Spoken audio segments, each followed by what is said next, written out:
Gabriel García Márquez nace el 6 de marzo de 1927 en Aracataca, Colombia, y pasa sus primeros años en una zona caribeña del norte de Colombia que le marca especialmente por su contraste con Bogotá y otras zonas del país en las que vive más tarde. En 1947 empieza a estudiar Derecho, carrera que abandona para dedicarse al periodismo.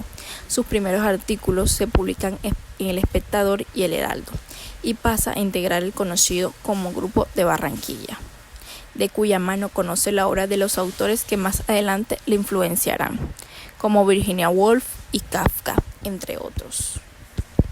Yo he escrito una obra maestra. Esa obra maestra es El coronel no tiene quien escriba, porque esta es una especie de historia que se muerde la cola. Yo conocía la historia de mi abuelo, que estuvo toda su vida esperando que le mandaran su pensión de veterano, la pensión que no llegó nunca. Entonces yo había pensado siempre que esa podía ser una historia para una comedia, pero cuando estaba en París empecé escribiendo la comedia, y todos los días la comedia del coronel que espera su pensión, y todos los días sacaba dinero de la mesa de noche, bajaba, comía en la esquina y subía, hasta que un día hice así y rasguñé y ya no había ni un centavo. Empecé a mandar SOS a los amigos. Este era un 7º piso sin ascensor, y yo bajaba, veía que no había carta, entonces subía y agregaba una página más. Pero lo que es increíble es que a medida que iba escribiendo la historia me iba dando cuenta que nunca me llegaría la carta. Entonces había un momento en que la historia, lo que estaba escribiendo, correspondía exactamente con la realidad.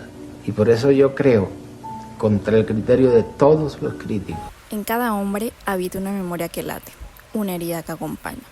Entre 1980 y el año 2000, Gabriel García Márquez recorrió esos caminos invisibles que llevan al origen. Fama mundial, libros inmortales y premios y aplausos. Pero en el fondo lo seguía persiguiendo un dolor antiguo, la distancia con su padre y la sensación de no haber tenido un hogar propio. En 1980 volvió al pueblo donde todo comenzó. Aracataca lo recibió como un hijo que se fue demasiado pronto. Caminó por las mismas calles donde su infancia se partió en dos: la casa de los abuelos, donde conoció la magia, y la casa de sus padres, donde conoció la distancia.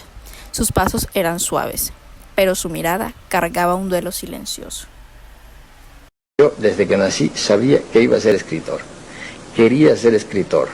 Tenía la voluntad, la disposición, el ánimo y la aptitud para ser escritor. Siempre escribí, nunca pensé que pudiera hacer otra cosa. Nunca pensé que de eso pudiera vivir. Estaba dispuesto a morirme de hambre, pero ser escritor. Tras el Nobel buscó refugio lejos del ruido. México se convirtió en su casa alterna, La Habana en su espacio para pensar. Desde allí escribió, dudó y se preguntó. Sus obras regresaron una y otra vez al mismo origen: la familia fracturada, la memoria que duele, el tiempo que se fuga entre los dedos. Amigos cercanos decían que en esos años estaba distinto, callado, pensativo y casi melancólico, como quien se siente que olvidarse de su pasado sería perderse a sí mismo. En la segunda mitad de los 90, algo cambió. García Márquez decidió enfrentar su herida más antigua, la ausencia emocional de su padre y su propio desarraigo. Así empezó a escribir Vivir para contarla, su autobiografía, la obra donde reunió todos los fragmentos de su pasado. Cada fotografía revisada, cada recorte leído, cada recuerdo rescatado, fue un paso hacia la reconciliación. Entre 1980 y los años 2000, Gabriel García Márquez recorrió la ruta que lleva del dolor a la comprensión. El mundo lo celebró como genio, pero él solo quería entender su origen. Y al escribir su vida, por fin encontró en la memoria el lugar que siempre buscó. Porque solo quien se atreve a contar su historia puede, por fin, descansar.